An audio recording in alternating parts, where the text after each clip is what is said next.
On this week's episode of Ride the Lightning, the Tesla Motors unofficial podcast, more details about Model 3 trickle out, plus Elon Musk gives a lot of new information on everything else in this week's Q2 investor call. I've got all the best clips for you. Let's go.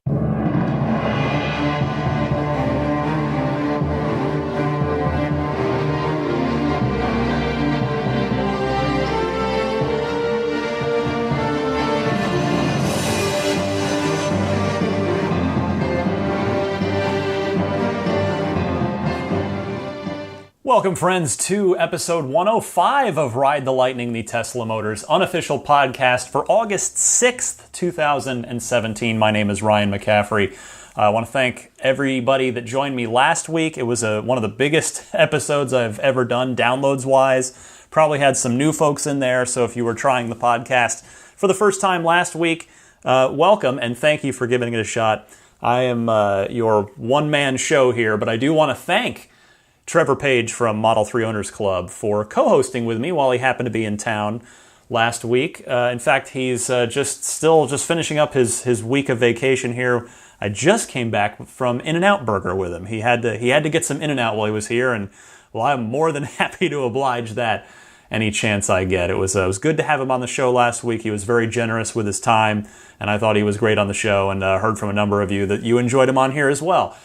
I also want to mention real quick before I get going, last week I think was sort of the, officially or unofficially, the 2-year anniversary of this podcast. I've been doing this for 2 years now, so it's totally flown by, and I've continued to have as much fun doing it now as I did at the beginning, and hopefully I feel like I've got a good rhythm for everything now, and of course I'm always hoping to evolve and improve and make the podcast better, but thanks to all of you, whether or not you've stuck with me from episode 1, you came in at episode 35 with the Model 3 reveal. I know a lot of people did, or whether you've come in more recently, whatever the case, I appreciate you trusting me with 45 minutes or a bit more of your time each and every week to catch you up on the week's Tesla news and what I think of it. In fact, this week, you already know the answer because you've got the file in front of you. I think this week might be a bit longer than 45 minutes because there is a lot to get to. The Model 3 delivery event was last week, of course, told you all about it. My experience there, I was so grateful to attend. And there have been some follow-ups, as expected. Some stuff from Elon on Twitter, and then we had the Q2 investor conference call from Tesla. I've gone through every minute of that and pulled out all of the best quotes from the Tesla executive team, Elon Musk, John McNeil, JB Straubel, etc. So stay tuned for that coming up. I want to go first, though. I want to start with the follow-ups on the Model 3 from the delivery event last week, some stuff we've learned since then. And in fact, to kick us off in that direction, I want to go to Kevin from Eagle, Wisconsin, calling in about his estimated delivery window. I know all of us Model 3 reservation holders have been obsessively checking that this week, hoping that the date will move up. And let's hear what Kevin has to say on that subject and his experience. Kevin, you're on the air. Hi, Ryan. This is Kevin from Eagle, Wisconsin. Great event of the Model 3 reveal. Enjoyed your podcast with your guest host, Trevor Page. Comment I have is, I checked my delivery date on July 29th for the dual motor option, and it stated September to November 2018. I just happened to go on the site today, August 1st, and the date has shifted earlier, August to October 2018. I hope this trend continues. Thanks very much for everything you do for the Tesla community. Bye. Hey, Kevin, thanks for the call. And fortunately, yes, mine moved up as well since I recorded last week's episode. I had been lamenting the dual motor estimate for that last week. But fortunately, that has moved up. So mine now shows July to September 2018 for all-wheel drive delivery. So that's much, much better than the September to November that I was showing previously. That's a huge improvement. However, I wanted to mix in with the response to Kevin's phone call here, a bit of news. I mean, it's not news per se, as more of a reinforcement of some existing knowledge, and it's certainly relevant to my interests and no doubt a lot of yours as well. The question about whether or not a performance model is happening has been lingering in a lot of Tesla fans' minds, including my own, because that's always been my goal. I've been hoping that maybe I'd be able to somehow, some way scrape together enough to get the Model 3 performance version when the car finally came out. Elon had said, of course there will be a ludicrous mode on Twitter last year after the reveal, but it's been over a year since Elon or anyone else at Tesla has publicly acknowledged or really even commented on a performance Model 3 version. And last week's delivery event, Elon did dodge the question. Not dodge, but he did not really give an answer when asked by reporters about it. And adding fuel to my fear that there would be no performance version was not only, of course, the fact that Tesla has been working very hard to separate the Model S from the Model 3, to create that separation and not have the 3 seem like it's better than the S. And well, one way to do that would be to not offer a performance version and say, hey, if you really want the performance, you've got to step up to our luxury, our premium sedan. And then the other part that had me worried was the idea that Tesla has said they're not badging the Model 3s. They're just, there's long-range battery, there's standard battery, but they just don't care about that. They're, as far as the external, bragging rights on the back of the car, they're just not going to badge the cars, at least not for now. So, of course, they didn't badge the Model S's in the beginning either, although I think it was less of a conscious decision back then and more of just that's how it worked out. Like, they figured, I guess we could badge these so that people can tell which model is which. But anyway, I threw out a tweet at Elon Musk, which asked the following. I said, is performance coming at some point for Model 3? It has not been mentioned since you tweeted about it last year. Please. And much to my delight, hours later, my Twitter feed started blowing up because I got a reply from Elon Musk directly, and he did say, quote, probably middle of next year, focus now is on getting out of Model 3 production hell. More versions equals deeper in hell. So, it's not a guarantee that a performance version of Model 3 is happening. He noticed that he does couch that a little bit, whether by design or not. He says probably middle of next year. That could change. Who knows? Who knows with the production ramp and the way sales go on the S and the 3.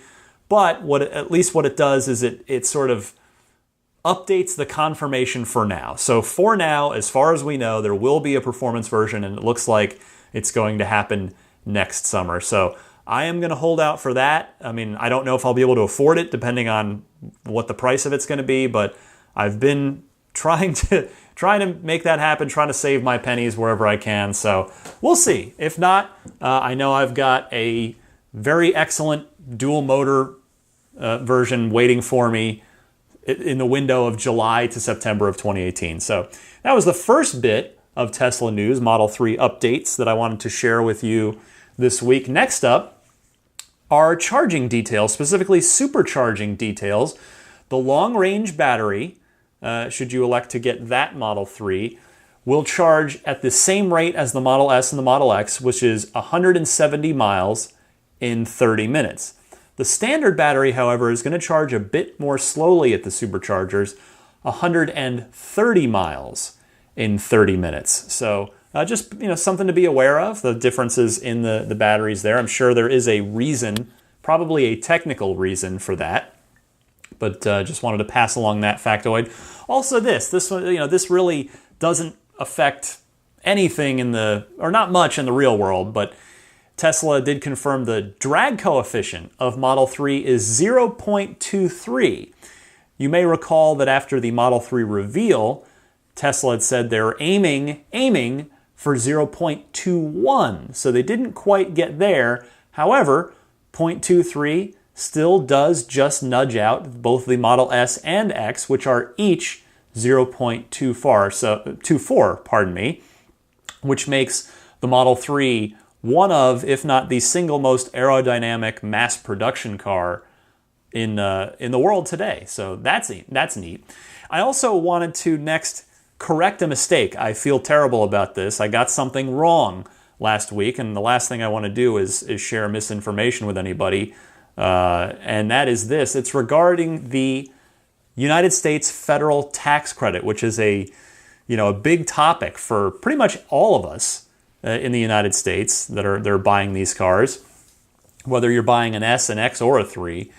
And I was mistaken on that. So I simply, it's the blame is mine, not Trevor's, because he's Canadian. He doesn't have to keep ultra close tabs on this the way I do, and the responsibility I have, not only for my own personal interests and my own personal financial planning with this car, but of course I'm sitting here doing a podcast that you kind folks trust me with your time to give you proper information. So here it is.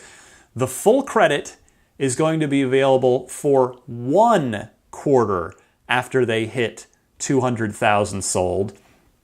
And then it's the second calendar quarter after it's hit that it drops to 50%. I completely misinterpreted that. So I feel terrible. I apologize for misleading you. So setting the record straight, fixing my mistake here, doing the best I can to that. So what that means is, if Tesla passes 200,000 cars sold in the United States, remember that international deliveries don't affect this at all. They could ship 1 million cars to Canada or Europe or anywhere else, and it would not affect that 200,000 United States federal tax credit incentive. So if it's triggered in Q1, which is the best projection at this point, that means Q2, April, May, June, would get the full credit, and then Q3 and Q4, so July onwards, would be, July through December, would be half credit, and then it would continue the phase out after that. So again, apologies for that, and do plan accordingly as best you can with, of course, whatever your estimated delivery date is. There's only so much control you have over that if you're a Model 3 reservation holder. Next this week, the design studio, which we've all been clamoring for, was finally revealed to Tesla employees who have access to it. But as I mentioned, you may have heard me say with Trevor last week, if you did hear last week's episode, there's really no drama about that anymore because Tesla went ahead and told us all the options and pricing right after the event. So there's no real hunger to get into that design studio. We do know all the options, all the pricing, all the paint colors, etc.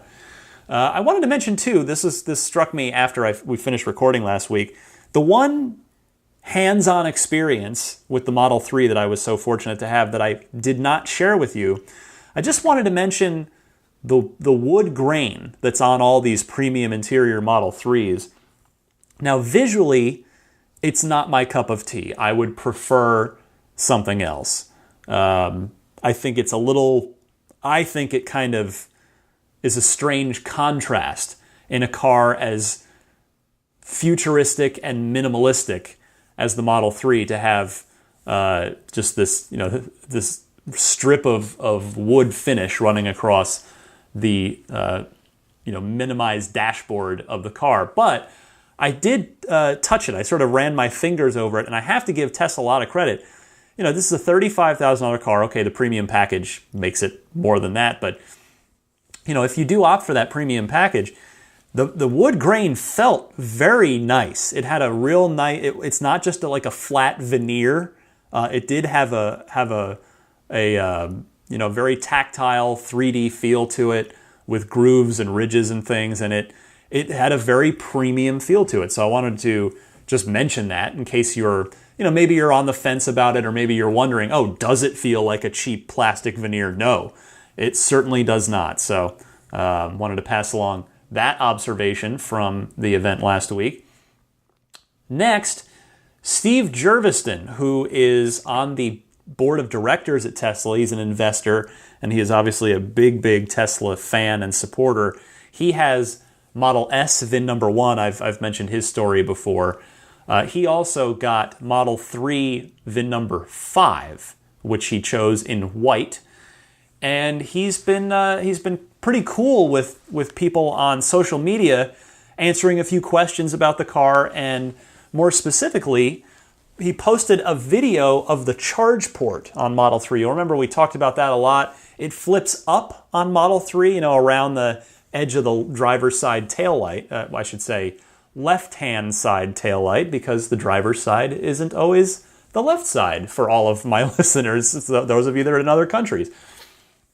And so it flips up, and everybody wondered, oh, well, is it just a manual thing then? Do you have to go out and manually open it up? And the good news is, no, it is motorized, and Steve Jurvetson posted a video of it in action, and sure enough, it is automatic. When you press that button on the charger, which same exact way it works with the S and X, you push that button while holding the charging cable near that port, and that charge port door automatically flips open.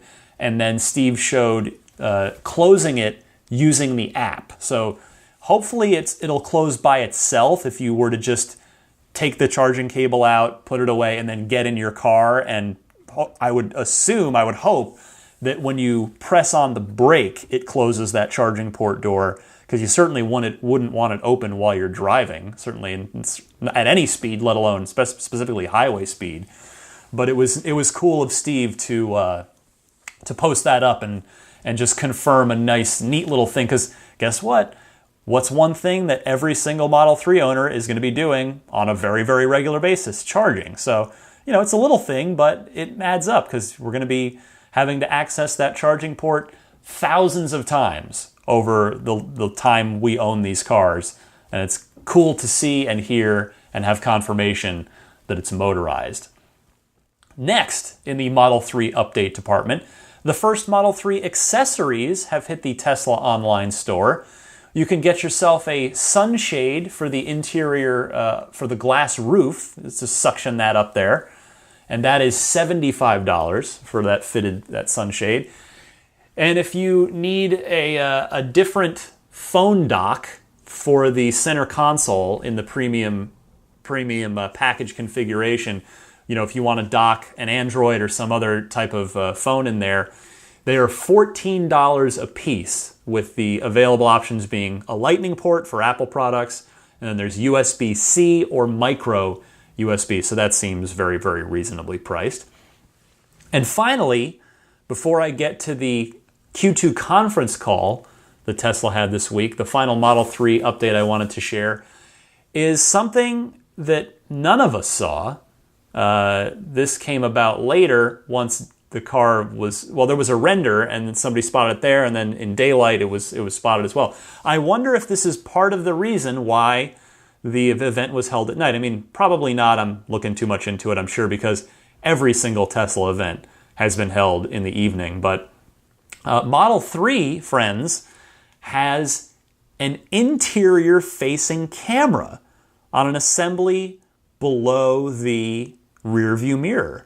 It has an interior-facing camera, so presumably it's going to be used in conjunction with the Tesla network when the whole ride-sharing thing gets started. I mean, maybe you're going to be able to keep an eye on your occupants, or maybe it's only going to be used for damage claims. If something, you get your car back and there's something wrong with it, maybe there'll be kind of a DVR function in there where you'll be able to look back at the video and see what your passengers did. I could also see this, once the cars hit level 4, level 5 autopilot, and I use it to, say, send my daughter somewhere, like to school or a friend's house or something, I might want to keep an eye on her while she's in the car, make sure her seatbelt is on, stuff like that. I could see that, being something that parents would want to do. Or if, you've got maybe you're using the Tesla network, or rather you're using the autopilot, the self-driving to transport an elderly parent or grandparent, which is going to be great to I've talked about getting people mobile and letting people get around who may not really be able to get around. You might want to keep an eye on them too, make sure they're doing okay. So there is an interior facing camera in every single Model 3. It's not doing anything right now, but it's going to at some point. Again, part of that Tesla forward thinking. And the final note I have on this is, you're probably thinking the same thing, expect this to start very quietly showing up in the Model S and the Model X probably any day now. If it's shipping in Model 3 now, I can't imagine it's going to be too far behind in the S and the X, particularly when Tesla has said time and again that the tech will go into the S and the X first. So it wouldn't surprise me if literally any day now somebody takes delivery and posts online that their S or X has the interior-facing camera in it. There's not going to be any fanfare about it. Tesla will talk about it later, probably once the Tesla network is nearing completion and nearing the time for deployment. But that is rolling out now, so that's pretty cool to see. All right, let's go to the conference call now. Elon, J.B. Straubel, Deepak, John McNeil, everybody on there to talk to the investors, the analysts, give updates on the company and answer some questions. This is always good for some choice quotes from Elon Musk because, there's no PR filter. Not that Elon ever has a PR filter, but there's really no PR filter there to stop him from answering any of the questions or saying anything he wants. So I want to start. This is a long clip here. Buckle up. It's like 8 minutes long. But these are Elon's opening remarks. He talks about how significant the July 28th delivery event was. He issues, you'll hear a ton of confidence about the upcoming production rate on Model 3, about how they've learned from their mistakes. Talks about the initial reviews of Model 3 a little bit, the demand, the increase in demand. So there's a lot of ground covered here. It's a long clip. But I really think this is worth playing because it's, this is straight from the horse's mouth. You can't get any more direct than this. So here is Elon Musk giving his overview on where Tesla stands after Q2 2017. So first of all, I want to say that Friday night was an amazing time for Tesla. It's one of the most important days in the history of the company. It's something we've been striving for 14 years. It's the car that the Model 3, handing over those 30 production Model 3s was just an incredible milestone in the company's history. We've wanted to make a great affordable electric car, which is a fundamental thing that is missing. We wanted to make that from day one. And if we could only have done it sooner, we would have. I'm glad that this day has come. What we have ahead of us, of course, is an incredibly difficult production ramp. Nonetheless, I think we've got a great team, and I'm very, very confident that we will be able to reach a production rate of 10,000 vehicles per week towards the end of next year. And we remain, we believe, on track to achieve a 5,000 unit week by the end of this year. So I would certainly urge people to not get too caught up in what exactly falls within the exact calendar boundaries of a quarter or 1 quarter of the next, because when you have an exponentially growing production ramp, slight changes of a few weeks here or there can appear to have dramatic changes. But that is simply because of the arbitrary nature of the when a quarter ends.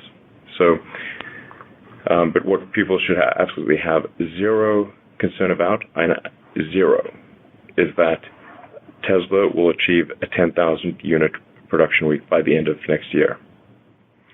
So, if you consider, say, where we came from, the Roadster, we were making only 600 units a week, where the non-powertrain portion of the car was made by Lotus, and we did the powertrain and the final assembly of the car. and then we went from that to 20,000 units a year of the Model S, a far more complex car, where we did the whole thing. And then we, with the Model 3, we're even more vertically integrated. I think people should really not have any concerns that we will reach that outcome from a production rate. We're also very confident about costs. We feel we gained a lot of experience. We certainly aspire to learn from the mistakes of the past, and I think we largely have. Deepak will go into some of our margin expectations there. And unlike, say, for example, the Model X, where the mistake that we made, and I obviously take primary responsibility here, was having far too much advanced technology in version 1 of a product. It's incredible. Model X is an incredible car, but it was overreaching for the first generation of a product. In the case of the Model 3, we've strived hard to simplify and make sure that it has everything that's necessary to be a fantastic car. And if you see the reviews are, one could not ask for better reviews. And I'll just sort of give you one little anecdote, which I found quite surprising, is that when we were giving test drives to, the journalists were driving the car and doing test drives. About 80% of the journalists said that they would buy the car themselves.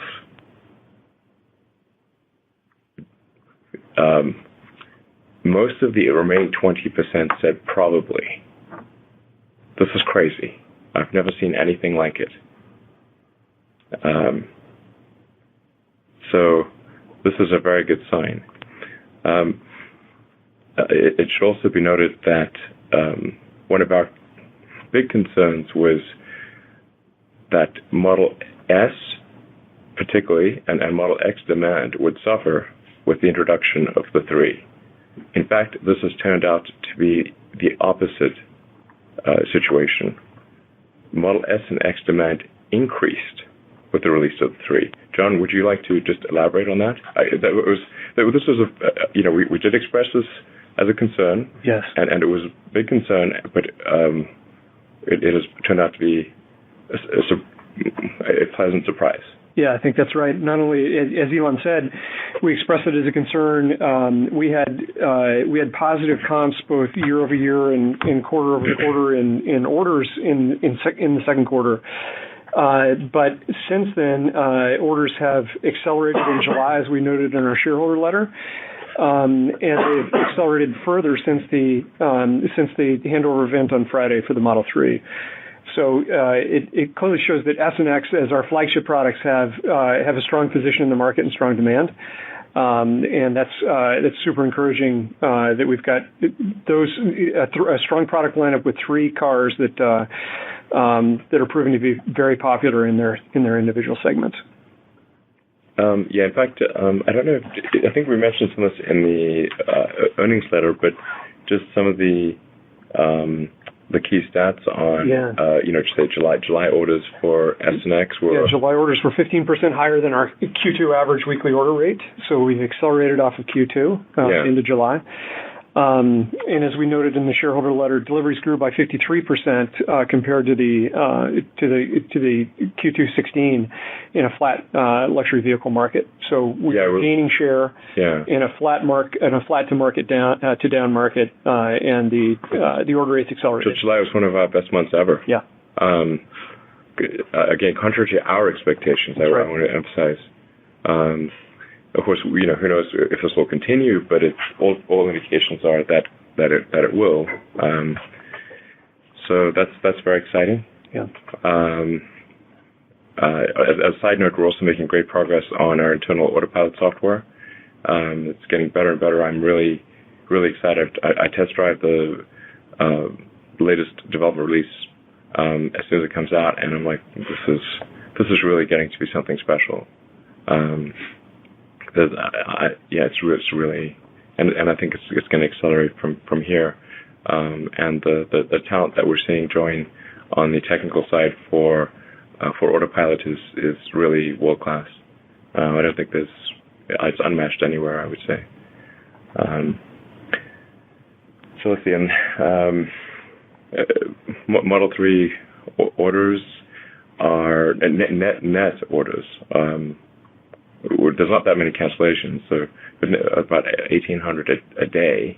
It's important to emphasize you can't see the car unless you want to look at pictures online. You can't test drive the car.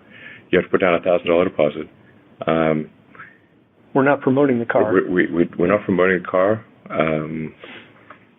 If you go to our stores, we don't even want to talk about it really, and because we want to talk about the thing that we can supply. If somebody orders a Model 3 now, it's probably late next year before they get it.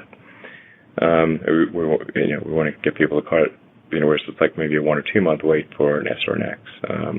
And I think the point that we were trying to make, that the S is still a superior sedan. Yeah. It seems to have come through. And it is true. Things are a little confusing because of the nomenclature of being Model 3 versus Model S and X, which is, again, sort of my fault being too clever for my own good there, because it's supposed to be the Model E. As you can tell, I have a wonderful sense of humor. But then people mistook that for Generation 3. But in fact, if you look at, say, what we're really on right now, I would say is approximately Generation 4. But we're on Generation 4 of S, X, and 3. At the risk of really confusing matters, Model 3 is Generation 4. and so, but so are S and X. We evolve the technology all at the same time. So overall, looking really good. And then solar roof. We've installed and working the solar roof tiles. I have it on my house. JB has it in his house. We've, I think, included some of the pictures in the earnings letter. I want to emphasize the roof is, there's no photoshopping on the roof. That is actually how it looks. And it wasn't taken by some amazing. It was like, take some pics with your phone and send them over. That's what we're talking about here, not some special lighting conditions, pro photographer situation. And this is version 1, and I think this roof is going to look really knockout as we just keep iterating. Now, it is a very challenging technical task to get this right, get the costs good, streamline the installation process, ramp up the production. Again, this is sort of, it follows a similar S-curve to vehicles, where it starts up very slow, but then it grows exponentially. Also, our conventional solar is doing quite well and generating significant positive cash flow. Just the standard flat panel stuff, which I think is still the right solution for any part of for any kind of flat roof situation, which is most commercial installations in a lot of houses, or some part of the roof which is really not visible, and therefore does not have any aesthetic, so it doesn't really matter from an aesthetic standpoint. And then batteries, also making great progress in the battery front. I'm hoping to do something around the International Astronautical Congress, which is in Adelaide this year. Not promising anything, but we're aspirationally going to have a very substantial portion of the battery pack already done in about 8 weeks, which is hard because we have all the shipping and logistics challenges of getting things across the Pacific. Not promising anything. It's an aspirational goal. Team's working super hard to make it happen, but I'm excited by the prospect, and I feel cautiously optimistic that will take place. So yeah, really, I think we're really proud of the Tesla team for getting to this point. I really want to thank the whole Tesla team. We're near 33,000 people at this point, for working hard to achieve some very difficult things. So again, I know that was a long clip, but there you hear Elon with an assist from John McNeil covering a ton of ground. I mean, my big takeaway from that was he talked almost as long as he did at the Model 3 delivery event last week. So great stuff from Elon. Awesome to hear that Model 3 demand is up despite the fact that Tesla is still actively not selling the car. You heard him say averaging 1,800 Model 3 orders per day. The solar roof going well now. So just a lot of these forward-thinking products for Tesla, meaning the Model 3, meaning the solar roof, Powerwall, their power pack. It's all really starting to click. Like I like to say, and what I like to do is try and pull back a little bit, right? Pull the camera out and take that 10,000-foot view of things rather than just what's 2 feet in front of you.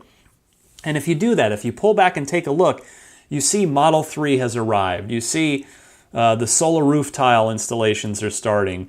You see Tesla making deals with the power packs with major municipalities. They've got they're bidding for a big project in Massachusetts right now. The power walls are getting delivered. I mean, everything's really starting to fall into place right now. And it seems like Tesla's really, really starting to fire on all cylinders now, which I know that's just terrible phrasing to use, given that that's an ICE reference, but forgive me for that one. But it's just, everything's really starting to go with Tesla now, and it's exciting. It's exciting to see. All right, here's Elon Musk talking about the gigafactories and where and when and how the next ones may be coming. My goodness. I think it's almost time for bed for me. So here's Elon on the gigafactories. So, and then we're also thinking hard about where do we put gigafactories 3, 4, 5, and 6. We expect to keep the majority of our production in the U.S.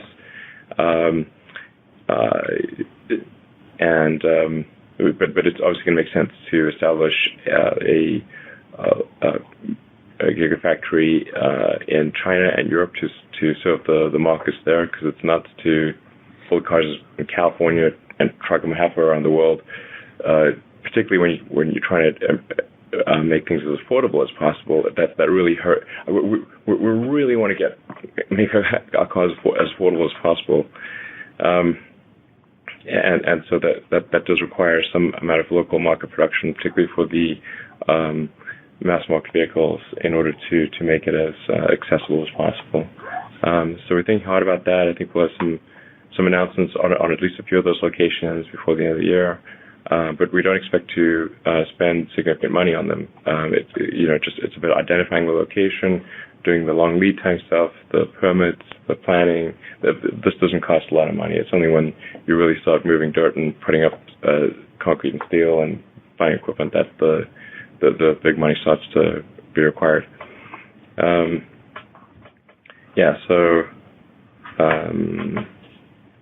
Anything you want to add on that? It's good. Yeah, CapEx on Model S and S is pretty. It's like really not. It's minor compared to this. Yeah. There is continued improvement, of course, to keep pace with Model 3, so that all of our products are at the same level of technology. But it's small potatoes compared to the 3. And you're continuing to achieve cost reductions on S and X, so there's a bit of investment, but yes, exactly, absolutely. And in cases where we see cost reductions on S and X, there are cases where we want to pass along some of those cost reductions to customers. So overall, feeling really. This is like maybe the best I've ever felt about Tesla, to be frank. It's like really. Last week stressed the hell out of me But I really think that this is probably the best I've ever felt about the company. Well, he mentions Europe and China, which certainly many of us presumed would be the case. I wonder where the others would go, because he mentions 3, 4, 5, and 6. Now, they won't all necessarily get announced at once, but they are seemingly all coming. So I'm gonna guess. I'll bet you South America is going to be one of those. That there's a huge market down there. I know that's the Latin American market is a thriving market for all kinds of stuff. I know in my day job in the video game world, the Latin market is just booming. So I wouldn't at all be surprised if Tesla gets a gigafactory down in the southern hemisphere and specifically the South American continent. So we'll see about that. And then my other thought too was, what about Japan? Japan itself isn't obviously geographically large, but it's very dense. But it could serve the entire sort of Asian region, outside of China, really. You could, potentially, even maybe India could be a location for a gigafactory as well, because India is such a booming, thriving market as well. So those are my guesses. We'll see what happens. We've been told to expect at least a couple of gigafactory announcements by the end of the year, so I'll be keeping my ear to the ground on that. Next, Elon discussing Model Y. Some really interesting things to chew on here about Model Y's name and how and when it's going to be built. If you are interested in a Model Y, as I know a lot of you are, I've gotten a lot of calls and emails about it over the last year or two of this podcast. There are a lot of you, so take a listen to this Elon Musk clip. This is some different thinking happening right now with regard to Model Y.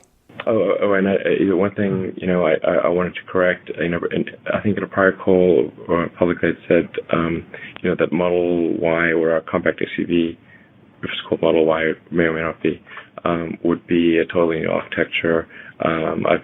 I've decided. Well, upon the counsel of my executive team, thank you, thanks guys, who reeled me back from the cliffs of insanity, much appreciated. The Model Y will in fact be using a substantial carryover from Model 3 in order to bring it to market faster.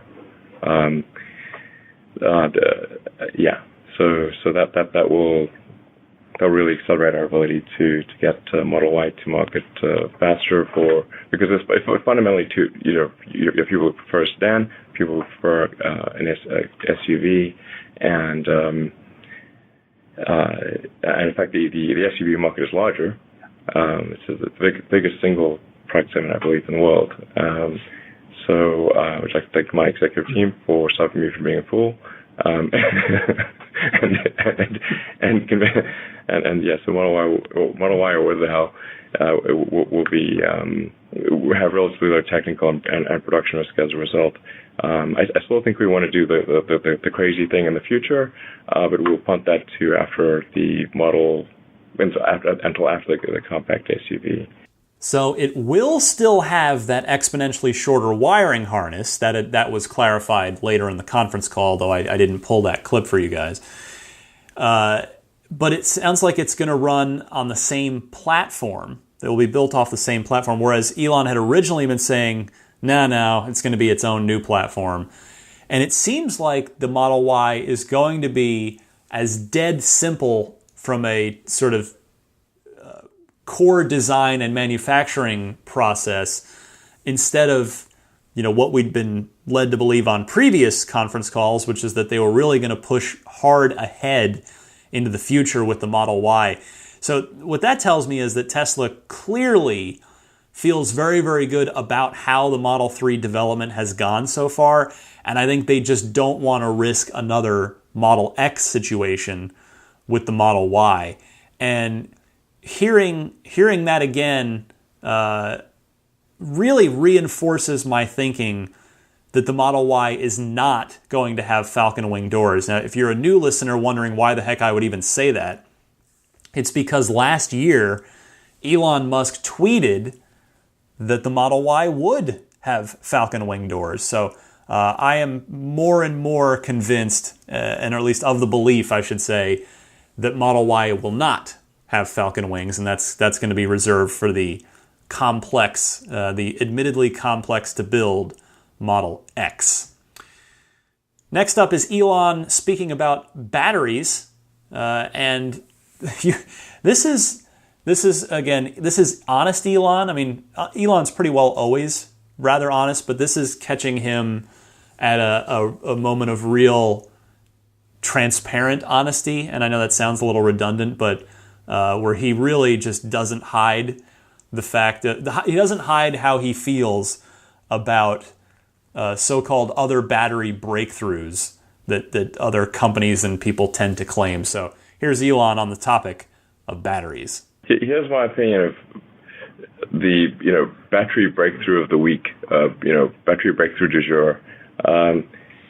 When somebody has like some great claim that they've got this awesome battery, you know what? Send us a sample. Or if you don't trust us, send it to an independent lab where the parameters can be verified. Otherwise, STF. Mm-hmm. Yeah.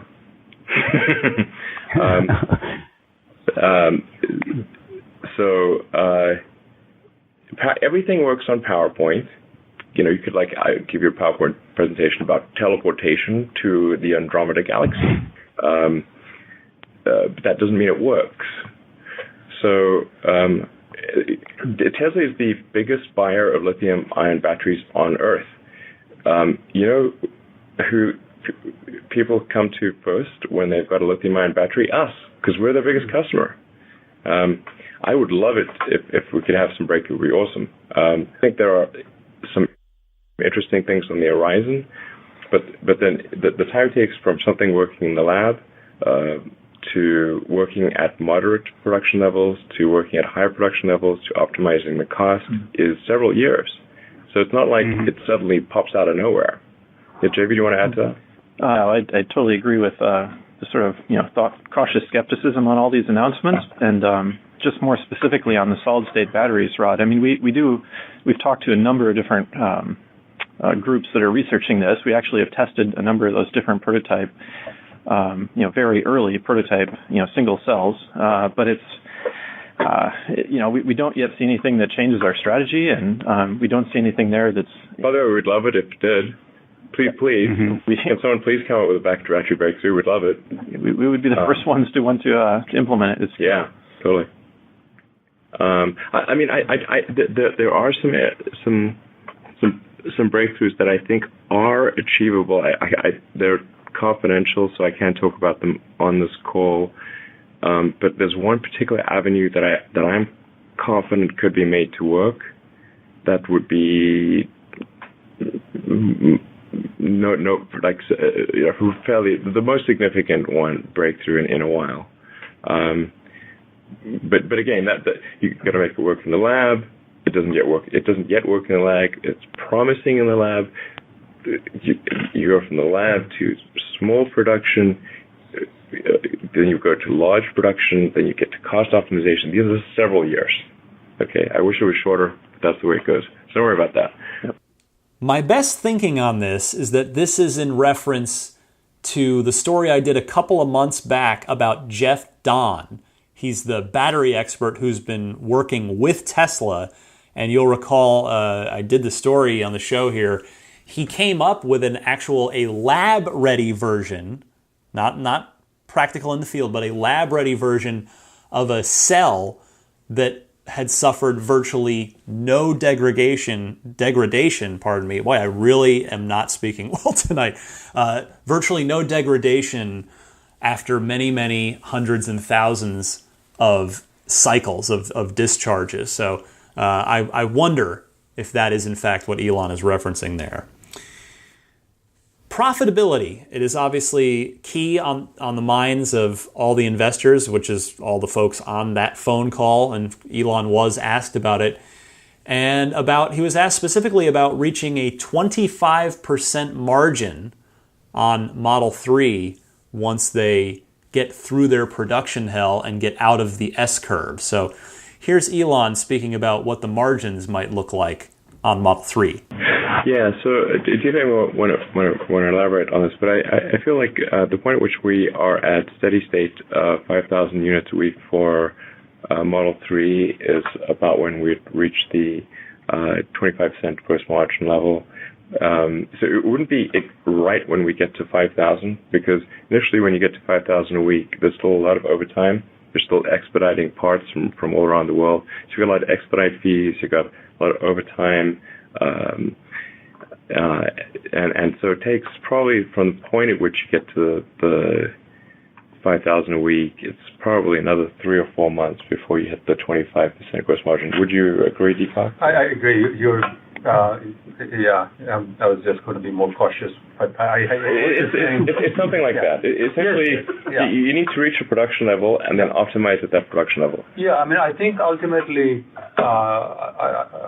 it's a variety of factors, including material cost and cell and the efficiencies we achieve at the Gigafactory on our cells. And we are very confident we will achieve the 25% target. Firstly, on Model. For sure next year, 100%. That's right. It's a question exactly when. I'd say 100% probability of achieving that at some point next year. Yeah, and I feel really good about it because the bill of material that we have is so well defined and so clear in our premiums that we have on prototypes. Is another way of saying we're significantly less dumb this time. We think. Yeah. So the labor hours required are significantly lower. The way we have structured the manufacturing. It's designed for manufacturing. Exactly. And so all of those give me much more confidence in this target. And exactly when we'll achieve, I think will give you more clarity over time. Yeah, and I'd like to give some credit to our suppliers here. Yeah. With Roadster, certainly with Model S, and to slightly less degree with Model X. We often could not get the top suppliers, and we certainly couldn't get the A team at the top suppliers. Right. What's great about the Model 3 is we have the A supplier and we have the A team at the A supplier. Right. Yeah. I can't tell you how important this is. It makes a massive difference. Right. So just a thank you to all the suppliers that worked so hard to get us to this point. There's a lot of credit for any success that we have. Yeah. So Elon is guaranteeing 25% margin on Model 3 next year. And let's do the math on this. Soon, very soon, Tesla's going to be making 500,000 Model 3s per year, plus another 100,000 Model S and Model X combined. And both of those cars each also have a margin of about 25% per information we've been told previously. So when you add all that up, 600,000 cars a year, all making 25% profits on each car sold on average, that should make investors very, very happy. In fact, you may have seen, if you do follow along, Tesla's stock price rocketed up the following day after this investor call, which happened after the close of stock trading hours. Stock went up like $20 in a day, just a ridiculous amount of money in one day for it to go up. Investors clearly responded well to Elon's not only his profitability case that he laid out, but also his confidence. Elon expressed a lot of confidence. In fact, you heard Elon talk there about the best part suppliers, how Tesla has, with the S and the X, they not only didn't have the A-list part suppliers, but they usually didn't get the A teams on those part suppliers. And now, for the 3, they have the A-grade part suppliers and the A teams on those A-grade part suppliers. But just, with the profitability thing, with the margins, 600,000 cars a year with those kinds of profits per car, I've got to think that Tesla is finally going to be profitable fairly soon at that rate, which of course, investors have been patient. It's been a long, long time coming, but all by design, right? All part of the master plan. Tesla's been building to the point where they will finally become a profitable company. And if and when they do, I don't think it's so much if, but when, boy, that is going to make investors very happy, I'm sure, even though I don't know a ton about that world.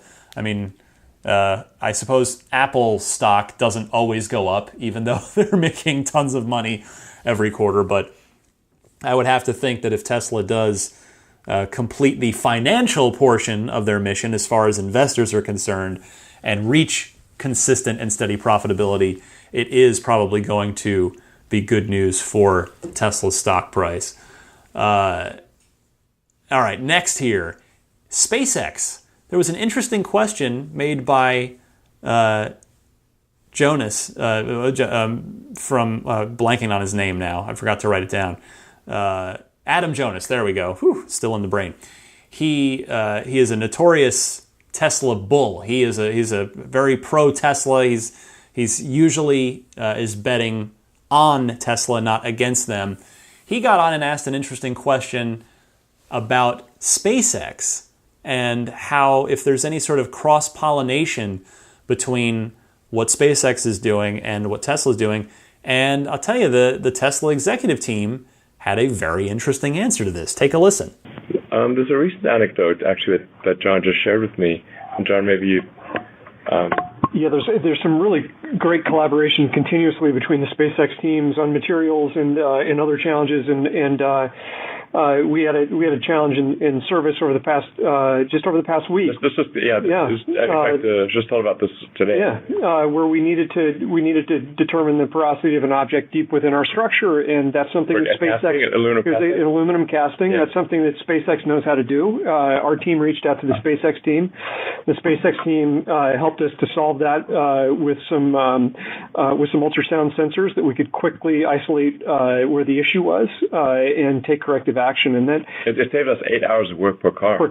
That could potentially experience this issue. And that's just one example of a lot of examples of how the SpaceX team and the Tesla team collaborate, and we get help from them continually on material issues and other issues like that. Yeah, there's cross-fertilization of knowledge from the rocket and spacecraft industry to auto back and forth. I think is really been quite valuable. It's certainly been very valuable for me in thinking about how do we make mass-optimized vehicles.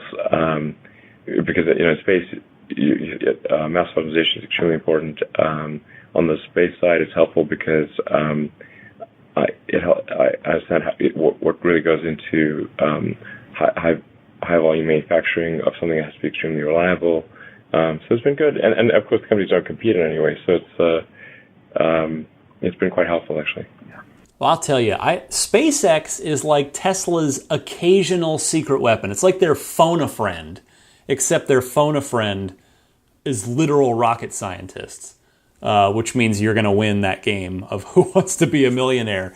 I mean, think no other car company has access to, again, literal rocket scientists that they can call and get answers to questions about, space-age grade materials and processes. So, again, this is what is... This seems almost silly, but it is stuff like this that's going to, I think, help keep Tesla's competitive advantage in the automotive marketplace going forward when they can tap into SpaceX when they need to whether it's to develop a better alloy or metal or get some sort of science going on a problem. Tesla's got access to SpaceX. Let's talk superchargers next. Elon Musk discussing the expansion of the supercharger network, as well as the not only the number of them, but the quality of those supercharger stops. So take a listen here. Yeah, first of all, I should clarify that the number of superchargers will in fact triple between now and the end of next year, and we're confident that will address supercharging needs of SX and 3. So we're trying to stay ahead of it. There are occasional places where that are tricky to find a location, like Malibu is really difficult. There are a few places, but we're staying ahead of that. I think it's going to be good. And we should see some immediate relief, even for SNX customers, on some of the key supercharger locations. We'll also be experimenting with our first sort of, I don't know what we call mega supercharger location, like a really big supercharger location with a bunch of amenities. So we're going to unveil the first of those relatively soon. And I think we'll get a sense for just sort of how cool it can be to, have a great place to if you've been driving for 3-4 hours, stop, have great restrooms, great food, amenities, hang out, and, for half an hour and then be on your way. Yeah. If I could just follow up with a related question. Well, maybe just one other point on that and how this can scale pretty efficiently. We have superchargers that serve two major separate needs. There's long distance route enabling between cities, and then there's also within cities. And, while there are definitely some congestion issues, which we're expanding out of very quickly in the cities, for the most part, the superchargers that are in between cities, you have a lot of extra capacity. And we've put those stations in place to serve, travel between the cities, but they can absorb a lot more cars. So, even if we double fleet size, it doesn't mean that we need to double the entire supercharge network. We have to address the few urban sites that are currently, in high use, but that can be done much more efficiently with less CapEx. So that's kind of what you're seeing. Man, I can't wait to check these out. I'm probably going to need to take a road trip whenever I get my Tesla just to check out these deluxe supercharger stations with the, amenities and, as Elon says, they're great food. Can't wait to check those out. That's going to be fun. The topic of reservations has been a hot one ever since the Model 3 unveiling. We got that 400,000 number a long, long time ago, and Tesla has not given an update since. And we heard, I think it was on the last quarterly call, where Elon said, well, we don't want to give it out because we just don't want more people to pile on, or we don't want, people to twist it in the wrong way.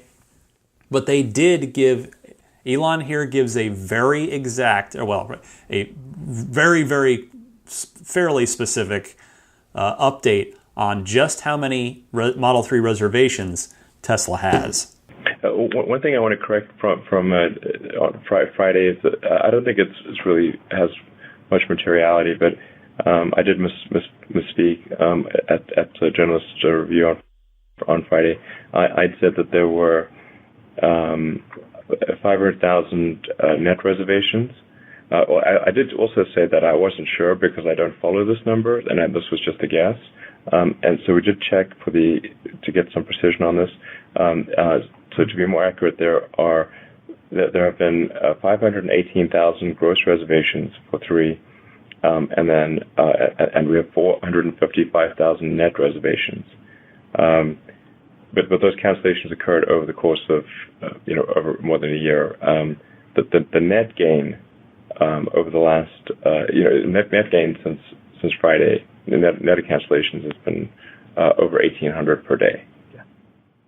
But I just didn't want to leave people with the wrong impression. I think this is like inconsequential because with a small amount of effort, we could easily drive the Model 3 reservation number to something much higher. But there's no point.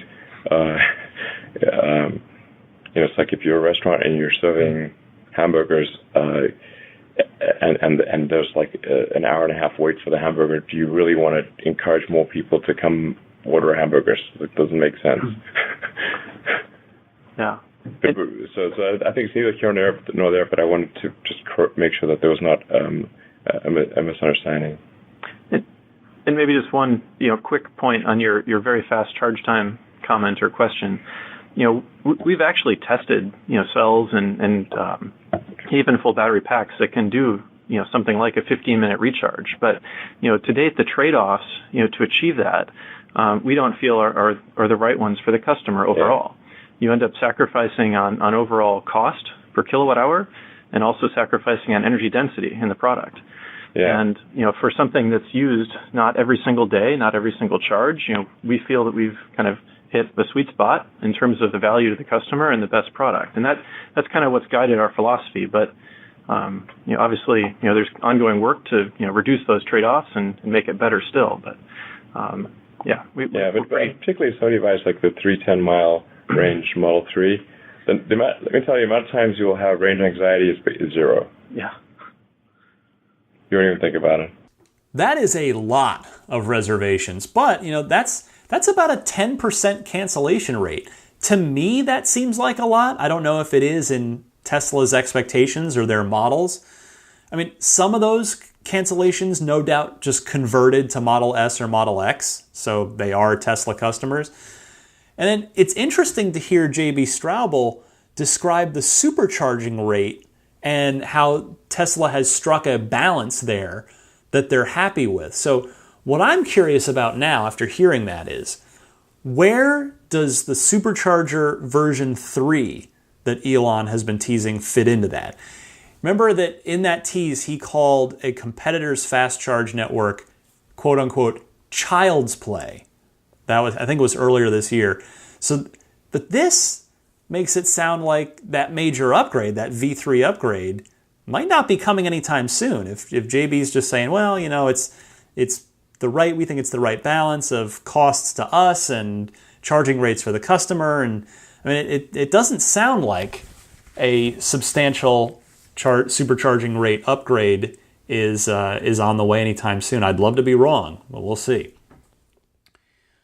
Next up, employee cars. Here's Elon, JB, and Deepak talking about the idea of beta testing is too strong a term, but the idea of having feedback on the initial production Model 3s be available to them right there because those cars are going to employees. Take a listen to this.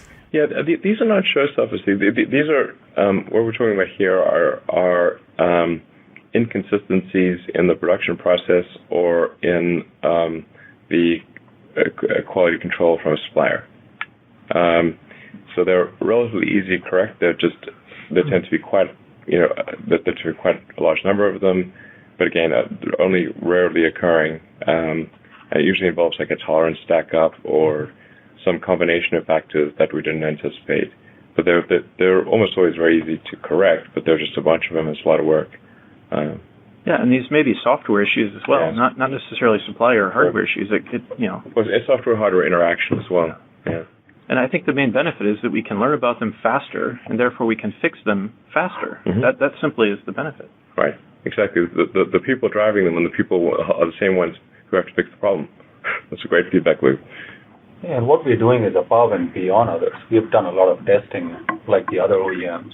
So this is just helping us get above and beyond by selling it to our employees and getting feedback from them. Mm-hmm. And investors. And yeah. It makes a lot of sense to hear them explain it that way and why they chose to do that. And I'm glad to hear that the issues that they either have or expect to encounter are not, quote unquote, showstoppers, as Elon says. So that is good news for sure. 2 more clips for you here. Here's Elon confirming something that we've suspected for a long, long time, and that is batching. We do batch cars, so that we'll make typically at the beginning of the quarter we'll make cars for Europe and Asia, and then we'll make cars for the East Coast of North America, then the West Coast of North America, and that's generally sequenced within a quarter. And then you'll see someone write something where they think they've uncovered some gotcha where there were very few Teslas registered in a given country in a particular month. It's like, yes, because none of them arrived. This is meaningless extrapolation. So yes, Tesla does indeed do batches of cars by region. So that confirms a long-held theory in the Tesla community. So West Coast Model 3 owners, such as would be 2 owners to be, such as myself, we should probably expect our cars closer to the end of a quarter. At least once production has fully sped up. I guess I should clarify that, because certainly for now, pretty much all the Model 3s are going to the West Coast right now. But once everything normalizes, West Coast is probably going to be more like the end of a quarter. The overseas cars sound like they get done in Q1, so there's time to ship them. And then sort of the rest of the United States is Q2, so that they again can get there in plenty of time for the end of the quarter delivery total. So good stuff. Finally, here's Elon Musk. He was asked, hey, is the cross-country level 4 autopilot demo still on track? Elon's been asked this a number of times. Every time he has said, yes, we are on track for this by the end of the year. Elon has a slightly different answer this time. Take a listen. And then with the coast-to-coast drive, autonomous drive by the end of the year, I believe we're still on track for that. It is certainly possible that I may have egg on my face on that front. But if it is not at the end of the year, it will be very close. I think this is the first time that Elon has started to back off of the whole this year timeline for that coast-to-coast autopilot demo on level 4. I personally would not expect that to happen this year, because I think the Model 3 will continue to occupy the bulk of their focus. It may not have been in one of the clips that I played you there, but Elon did say we are really, really focusing on Model 3, and rightly so, certainly in my opinion. So I think the demo, the full self-driving demo, it should be really, really cool whenever they can get to it. And if that takes another few months, hey, so be it, no problem.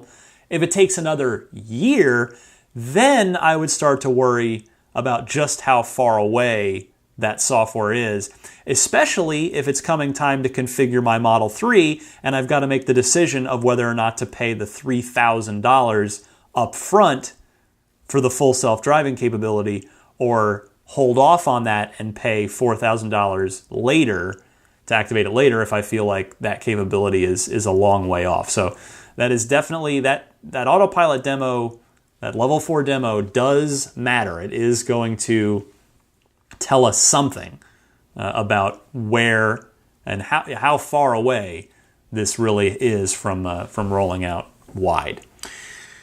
That is all the Tesla news for this week. Once again, busy week. I mean, you would think that we just had the Model 3 delivery event, so there wouldn't be anything else left to talk about.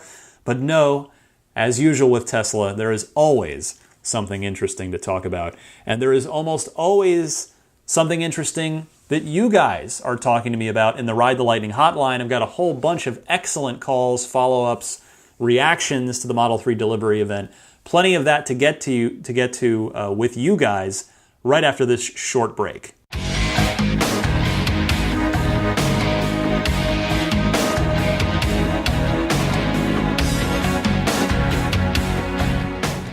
Support for Ride the Lightning and the following message come from Wonder Capital. Wonder Capital's online investment platform allows you to invest in solar energy projects across the U.S. Earn up to 8.5% annually while also diversifying your portfolio, curbing pollution, and combating global climate change. With Wonder's help, individual investors like you financed more than 50 large-scale solar projects in 2017, which will offset the CO2 emissions from 14.2 million pounds of coal burned in the first year alone. You can begin investing with as little as $1,000, and best of all, Wonder Capital doesn't charge any investor fees. To learn more, create an account for free at wondercapital.com/ride. That's WUNDER, wondercapital.com/ride. Wonder Capital, do well and do good. All right, as usual, you kind folks did not disappoint with the Ride the Lightning hotline this week. Lots of great calls, great questions, comments, reactions to the Model 3 delivery event. It is time for the Ride the Lightning hotline. If you've got a question, a comment, or a discussion topic for the podcast, give me a call. Call the hotline toll-free anytime, day or night. All you got to do is leave a message. The toll-free number is 1-888-989-8752. That's 1-888-989-TSLA. You can always record the question on your smartphone as well and just email me the file teslapodcast@gmail.com is the email address for that. And I remind you that the Ride the Lightning hotline is provided by lifeonrecord.com. If you know someone special with an upcoming birthday, anniversary, graduation, or some other special occasion, you can give them a unique gift of recorded voices from friends and family telling them why they're special. The recordings can be podcasted or put onto a keepsake. Let's kick it off with Jim in Michigan, wondering if the price of the Teslas will drop after the tax credit inevitably fades away. Jim, you're on the air. Hi, Ryan. Jim from Michigan. On the road to go drive a Model X, and I had a quick question for you. I wonder if you have any feeling for whether the prices of Teslas will drop once the federal tax federal tax money goes away. I'm just wondering if they're going to decrease their price increases over time as that $7,500 decreases, or if you think it'll stay pretty much put and people just won't get that money back to them. So curious to see what your thoughts are. Thanks. Jim, you inadvertently, accidentally, but delightfully set me up for the other piece of Tesla news this week. The timing on your call could not have been better. Tesla just cut the price of the Model X by $3,000, the base Model X, the 75D. I don't think it's going to drop on the Model 3, though. Here's why. The 3 has always been advertised as $35,000 without any incentives, because Tesla knew that only the early Model 3 buyers were going to get the tax credit, and then the hundreds of thousands and hopefully millions of buyers after that aren't going to get any of it. So the S and X, on the other hand, when you go on Tesla's website, they've always shown you the price after savings in the biggest, boldest font possible in order to make the cars appear a bit cheaper, which of course, I mean, they are. You know, the only semi-weird number they always factor into that is the gas savings. I mean, that's a little, you should probably, there's a time and a place for that. I'm not sure if the big fat number on the design studio is the best spot for it, but anyway, I digress. On the conference call this week, Elon did say at one point that they intend to pass some of the cost savings that they pick up on S and X onto the customer. Well, that happened sooner than I certainly thought it would. It happened right before I went on the air, which is great timing. Now, in time, will it drop again? Maybe in time. It's probably not going to end up $7,500 cheaper to completely offset that fading tax credit, but it's something. It's good to see Tesla pass some of those savings along to the customer. Also, one other note too, if you are shopping for a P100D, the premium package, which is a $5,000 package, has now been rolled into the P100D standard. In other words, you don't have to pay $5,000 for it anymore. It's just part of the car. So you're basically getting the premium package for quote-unquote free now. So that was the other change made. So Tesla is indeed adding more value to the S and the X. Next up is our friend Mike from Charlottesville, who has himself a Model 3 dilemma. And I know Mike probably speaks for a lot of folks out there, so let's talk about this. Mike, you're on the air. Hey, Ryan, this is Mike from Charlottesville. So what can I say? The Model 3 looks incredible, and it just reconfirmed my want to and desire to one day own it. So my question for you, I'm kind of in a predicament. I can't really afford the long-range battery with options, but I could afford the short-range battery with the premium package and autopilot. So do I go with the longer battery and no upgrades, or do I go with the smaller battery and all the upgrades? Just want to see what you think. Thanks, and keep doing what you're doing. Bye. You have a classic Tesla dilemma here, Mike.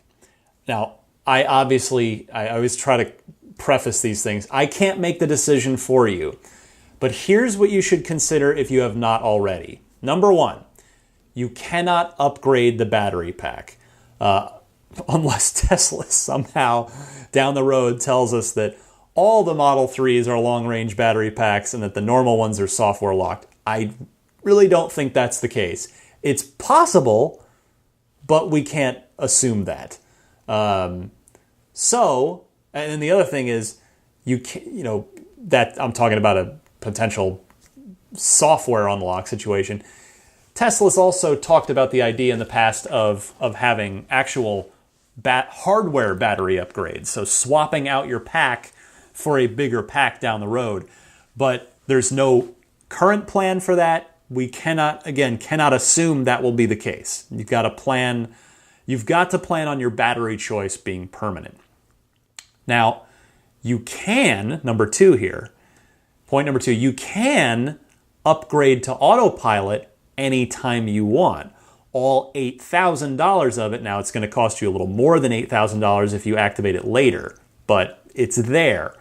And range is king, particularly if you're in a cold climate where your range is really going to suffer at certain times of the year. I actually went so far as to look up Charlottesville, and it looks like your winters get down into the 20s. Nothing super harsh, not like Canada or anything like that, but it looks like you've got some winter weather there, Mike.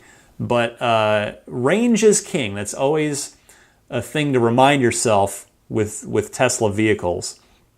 If I was in your shoes, again, I can't make the decision for you, but just given the top level information that you've told me, I would probably skip autopilot for now and get the long range battery now. Do it, and then you can add autopilot later. And remember, you can do that in stages. You can get the enhanced autopilot first, and then later, when it's ready, the full self-driving package, the full self-driving unlock. So as I said, there is a cost penalty for that, but again, you can't upgrade the battery ever, as far as we know. So, and then the other thing too, if you go for the bigger battery, that's probably going to get you your car sooner, depending on when you reserve, what have you. But the first deliveries are on the long range version of the Model 3. So, Mike, I hope that helps inform you so that you can make the best decision for you and your family possible. Next up here it's a long call from Robert in Chicago, reacting to the Model 3, but there's a lot of good points in here, a lot of things to discuss. So, Robert, I'm going to turn the floor over to you for about the next 5 minutes or so. Take it away. Hey, Ryan, Robert from Chicago, calling in Saturday morning with my reaction to last night's delivery event and the options and features, pricing, and everything that we learned about yesterday, now that I've had a chance to sleep on it. And I got to say, my feelings are mixed, and I would say leaning towards negative on basically hinging on a couple of key points. First one, not that big of a deal. The event itself was very underwhelming, really disappointing to watch online, particularly compared to the part one of the unveiling. And we learned the range and battery pricing, which was cool, but other than that, pretty much worthless 45-minute event. Again, also not including the commercials, which are great, but you can see them on YouTube. So underwhelming event. Number two, the options available and their pricing. Personally, I'm really excited about it because I want just about everything in that upgrade package for $5,000. So to me, no big deal. It seems like a fair price for everything that's in there. But I totally understand a lot of the negative backlash going on around the internet for people who only want a couple of things in there. And if you don't want the glass roof and the upgraded sound, $5,000 is kind of a lot to pay if you just want heated seats and power seats, which brings me into my next thought, which is, how is that not included in the base price? Power seats and to a lesser extent heated seats. Things like that missing from the base model, and even the $44,000 long range model is pretty ridiculous when you compare it to an ICE car. So I don't feel like this is quite the revolution we were hoping for in terms of, this being just far and away the best car available, even compared to an ICE car for the price. Like, you could really make the argument that Model S and maybe to a lesser extent Model X is for their category. Model 3 does not feel like the best value unless you're already sold on an electric vehicle, which the average consumer obviously isn't there yet. So that was a little disappointing to me, again, but I personally am excited about the pricing just because I was planning to get everything in the upgrade package anyways. So kind of mixed there. And then the most disappointing thing to me is the dual motors delivery estimates. For me, day one, reservation holder waited in line before the store opened here in Chicago is September to November of next year, which basically, well, it guarantees me not being in the full tax credit window, probably not even the half tax credit window, down to a quarter tax credit. So that option goes from, maybe $3,000 to $5,000, probably, now $8,000 to $10,000 plus, depending on exactly if there's even any federal tax credit window left there. And that just is really discouraging and disappointing, and I feel like Elon and Tesla a little bit are letting down the day one reservation holders, because I know there's a lot of us who put down the money wanting the dual motor option and went to wait in line because we knew that the tax credit was running out. So that was, part of the reason of getting in line was to be able to get the car that I wanted and still be able to get the tax credit. I know a couple months ago he said he thought it would still be available for day one reservation holders to wait for dual motors and get the tax credit, but it's really not looking that way. And so now I'm not sure what to do, because $10,000 is probably not worth that upgrade to me. But here in Chicago, we do have icy and snowy winters, so maybe some of your other listeners who have a rear-wheel drive Model S or X could call in and let me know whether or not I need it. But yeah, at this point, I'm not exactly sure what I'm going to do, so that has me feeling pretty disappointed. And so overall, basically because of that, I'm mostly disappointed. I understand the disappointment from people who wanted some of the lesser options in the premium package to be included in the base, and feeling like they have a good argument there. And where was the something special, or what is the something special for day one reservation holders? Color, extra supercharging miles, nothing so far. So is that still happening, or was it just Elon saying thank you on stage, which, well, you're welcome. Anyways, I would say mostly disappointed and a little bit excited, but maybe back down to reality, and looking forward to your thoughts. Thank you for the call, Robert. I don't disagree about the event itself. We didn't hear about any of the car's cool features, like the HVAC system. And you're right. There's no word on the quote-unquote something special for day one reservation holders yet either.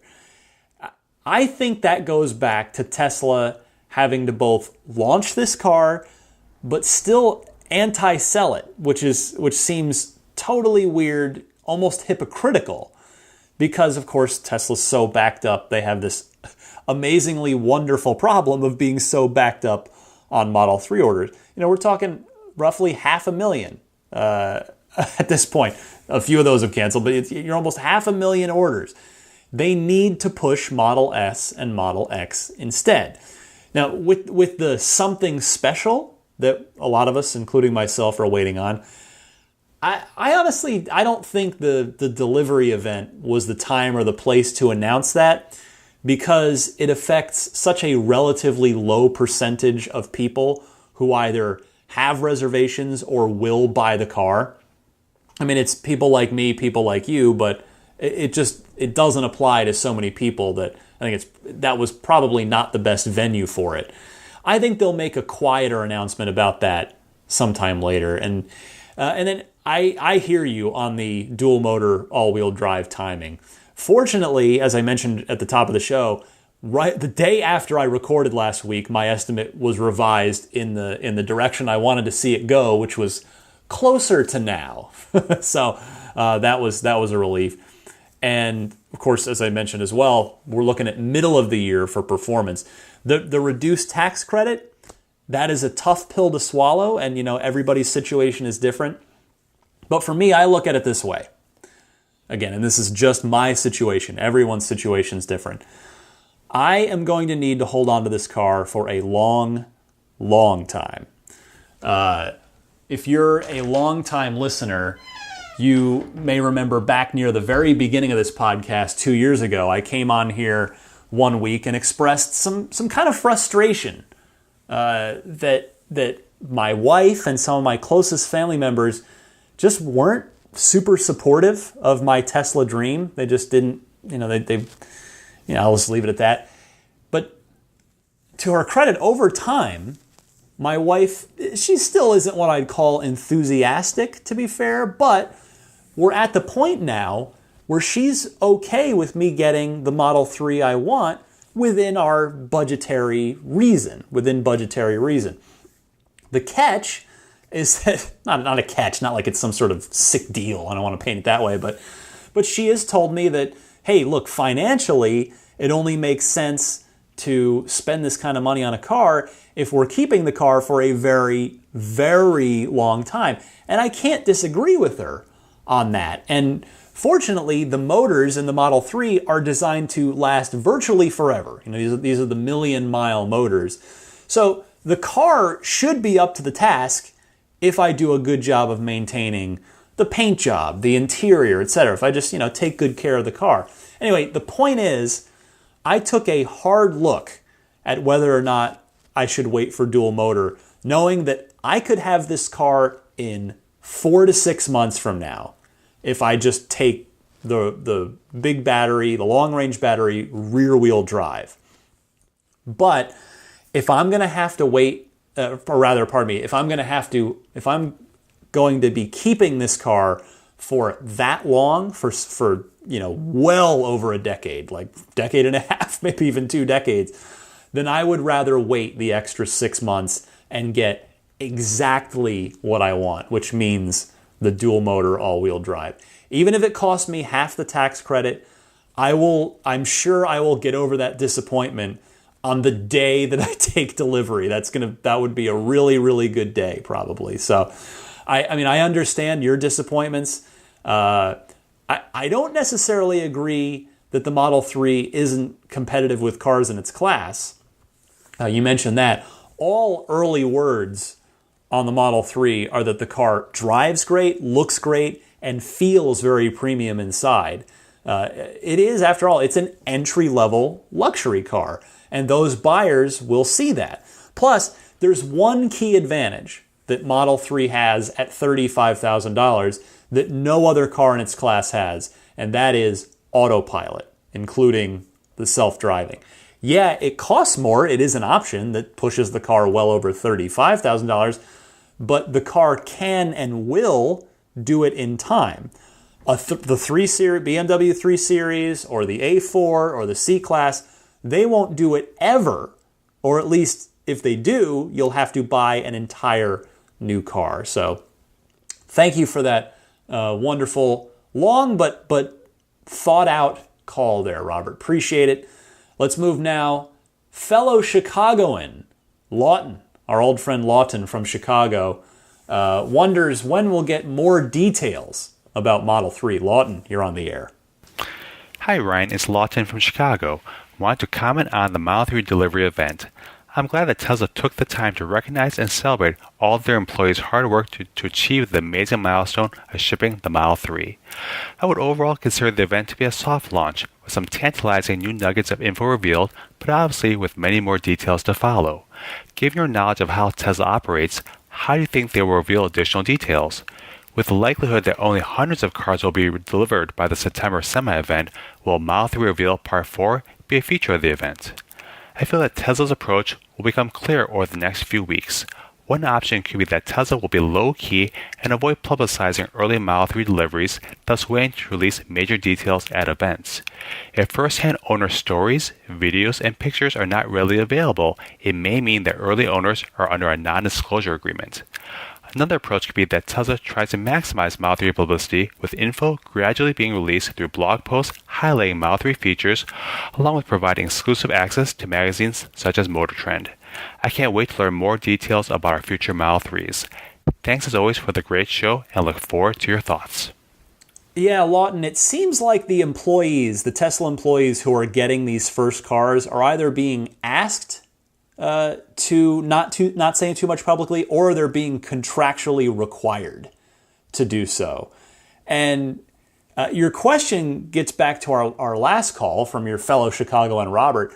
There is still some more to learn, such as dual motor pricing, performance pricing, and performance specs, what the metal roof looks like on this car, because it's never been seen, not even on the release candidates, what other interior trim options there are going to be, etc. There is still more to learn, but Tesla's probably not going to make a big deal out of it. I would think certainly not with any more dedicated events, because they're still cursed by their own success by needing to not drum up too much interest in the car while they still have 500,000 reservations to clear off the books. All we can do is cross our fingers and hope for a smooth S-curve so that production accelerates and then normalizes sooner rather than later. Good stuff as always from you, Lawton. Next up is another friend of the show, another frequent caller, Joe in Michigan, who has an excellent story about making a difference in his own community in a very simple way with regard to, it's not Tesla specific per se, but it's part of the growing the EV movement of which Tesla is a part. So Joe, please tell us your story. Hey Ryan, this is Joe in Michigan. I had just a comment that's not Tesla specific, but I still thought it could be useful or interesting to the Ride the Lightning audience. I live in a small city or large town. It's a little under 10,000 people in my town. And I learned recently of a reconstruction project that's coming up next year of a public parking area in town. And the city council was asking for any public comment or anything that the public had to say about it or suggestions. So I went to a city council meeting recently and suggested that we add electric vehicle charging at each of the parking spaces and gave a little information about how we might be able to pay for this using the Volkswagen money that's available in the U.S. And the mayor turned to the other city council members and said, "I did not put this young man up to this." So the backstory that I didn't know at the time is that the mayor of our town had been wanting to do this, but they had never had anyone in town back it. So just by my going to one city council meeting and suggesting this, it's happening. It's in the plan now to have EV parking, public EV parking spaces put in our town. Because of one person, I just happened to go and suggest it, and now it's happening. So my point is that sometimes it feels like we can't really make a big difference, and it doesn't take that much sometimes. So anyway, just wanted to put that out there. Thanks. Joe, I want to say great job, man. That is awesome. And you're absolutely right about it just not taking too much effort sometimes. Sometimes it does. I mean, I'll tell you a little bit about myself. I have always, and this is true, you can ask anybody in my life about this. In my personal life, in my professional life, I have lived by a number of ethoses, if you will. One of them is honesty is the best policy. I've just always bought into it. I've always believed in it. That's one of my big ones. But another one that I live by is you'd be surprised what you can get if you just ask nicely. Your story is a golden example of that. So let this be a lesson to all of us. If we pay the slightest bit of attention to what's going on in our communities, which I know can be very, very difficult with, we're all busy, all of our lives, work, home, time is always the most valuable resource and the most limited resource. But sometimes you can help make a difference in the EV movement, even with just the smallest of actions. Not to diminish what you did there, Joe, but by your own admission, it didn't. You showed up and you spoke up, and that's all it took. So great job. That's a great story. I loved hearing that. Next, another old friend, Vahe from Las Vegas. Vahe from Vegas wonders what Tesla might do if a big number of reservation holders decided to hold out for options that won't be there at launch. Let's talk about that. Vahe, you're on the air. Hey, Ryan. It's Vahe from Vegas. Haven't called in a while. Hope everything's going good. I just wanted to get your opinion on something. I know everyone that has their Model 3 reservations, everyone's stuck waiting for performance, all-wheel drive, white interior. My question to you is, what do you think Tesla would do if a big number of these reservation holders held out for performance or all-wheel drive or different color interiors and things like that? I mean, personally, I do want to wait for all-wheel drive, and my white interior performance really isn't a big deal to me. But if 100,000 of this 400,000 pre-orders decide to wait, do you think that might speed up the time on when Elon will actually pull the trigger and start upgrading these vehicles for all of us? All right, that's it, bud. Thank you. Well, if 100,000 of us, roughly 20%, held out for down-the-road options like the white interior, the all-wheel drive, or performance, what I think would happen is I think Tesla would be ecstatic, at least in the short term, because it would allow them to clear more of the backlog, which, remember back to, the number of reservations that they got for Model 3 was a big surprise even to them. So they would be able to clear more of that backlog with the streamlined production that they're starting with here. Now, they'd still have plenty of orders to work through when they do start bringing those other options online. I mean, being realistic, though, it probably isn't 100,000 of us. I'm guessing it'll be probably more like 50,000 of us or so, which is more like 10% of us holding out for something that we can't get yet, whether it's performance or all-wheel drive. Because I think a lot of other people who might want some of those features would probably instead just take the black interior with the premium package and the long-range battery to get the car as soon as possible. In other words, those options may be appealing to them, but they're not deal breakers for a lot of people like they are for people like me, where I'm digging in and I'm saying, nope, I've waited this long. I want to get exactly what I want to get, and I'm willing to wait for it. So this production ramp is going to be really interesting to keep an eye on. That's for sure. All right, my last call this week comes to us from a longtime listener, first-time caller in New York by the name of Sam, who is a big fan of the Model X, but something about it has him a little miffed. So Sam, welcome to the show. Hey Ryan, it's Sam from New York. Long-time listener since day one, first time calling in. I have a question.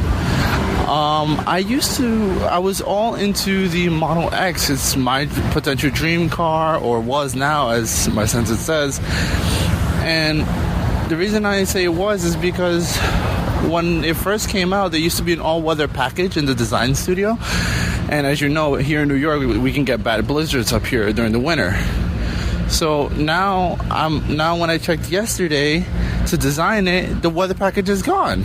And all they have is a premium upgrades package, which comes with the heated seats and all the fancy bells and whistles that come with the premium. I'm no longer attracted to the Model X because I'm all about safety and handling, especially during those winter months. Just want to hear your thoughts as to why do you think Tesla removed this out of the Model X? Have a wonderful day. Keep on tuning. Sam, I have very, very good news for you. Your cold weather package is not gone at all. It is still there. In fact, it has been folded entirely into the premium upgrade package. Now, if you happen to not want the rest of the premium package, which includes premium sound, the bioweapon defense mode, etc., then that's certainly going to be $5,000 that you would rather not spend, because it used to be a $1,000 package on its own when it was a la carte. But as I talked about last week, the value of the premium upgrades package has been raised pretty significantly without suffering an equal hike in cost. The heated seats, all the seats in the X are heated. The heated steering wheel, the heated wipers, the heated wiper nozzle, that's all still in the car, They're just bundled in with that $5,000 premium upgrades package. So I hope you are able to make your Model X dream come true, and thank you so much for calling in. That wraps it up for the Ride the Lightning hotline this week. If you'd like to dial in, please be a part of the show. I love this part of the show. You can record your question on your smartphone and email it to me, teslapodcast@gmail.com, or you can simply pick up the phone and dial my toll-free hotline number. You just call in, you leave a message, and that number is 1-888-989-8752. Be right back to wrap things up right after this.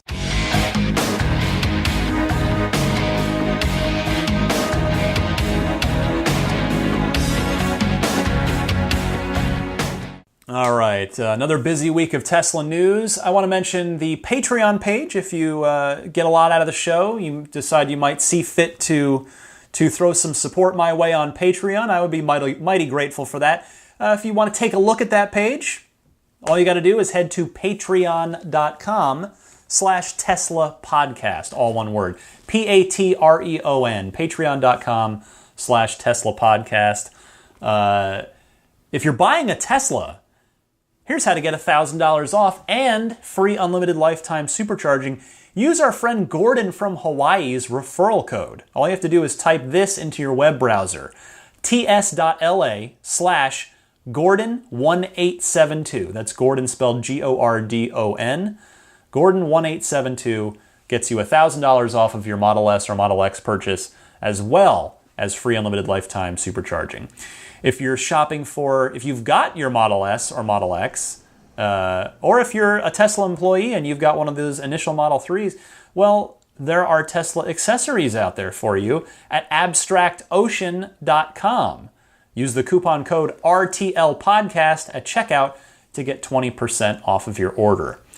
Follow me on Twitter at DMC_Ryan. Do subscribe to this podcast if you don't already. That way it downloads to you automatically each and every week, making it as easy as possible to get it into your ears. You can subscribe on iTunes, Google Play Music, Stitcher, TuneIn, it's like one step forward, two steps back over there with trying to get the logo put into your Teslas so that it doesn't show up as generic nothingness when you go to listen to the show in your Tesla. But anyway, you can also visit the podcast hosting site at teslapodcast.libsyn.com for individual MP3 downloads of episodes or the RSS feed. You can pick that up there as well. And that about wraps it up. Just want to thank the Patreon producers before I hit the road. These are the outstanding human beings who kindly support me at the $20 level or higher each and every month on Patreon. They are Jeff Bartram, Paul Hussey, DJ Harbaugh, Pete White, Wolfgang Obergen, George Cassiopo, ZL Klein, David Brander, Jonathan Wales, John Waltauer, Scott Gillis, Michael Lucas, Alexi Heft, Lisa Kaz, Michael O'Prey, Logan Willis, Matthew Parra, Michael Lester, John E. Ford, Robert Miracle, Kyle Stover, Vince Vaughn, John Lasher, Harold Plug, Jason Chalukas, Charlie Payne, Emotion Rentals, Richard Ouellette, Andreas Cohen, and Sean Fournier. Thank you all so much. I do sincerely appreciate the support, and it is a pleasure to bring you this show each and every week. And, gonna have, hopefully by the time you guys hear this, I aim to have the August edition of the Patreon exclusive bonus episode, which is full of all the extra wonderful Ride the Lightning hotline calls that I don't have time to get to during the regular shows. Those all get sent over to the Patreon exclusive show where I talk, respond to all of those, talk through all those. So if you're a Patreon supporter at the $10 or higher level, you have access to those extra bonus episodes each and every month. So look for a new one of those here. Again, hopefully by the time you read this, but if not, very, very, very soon.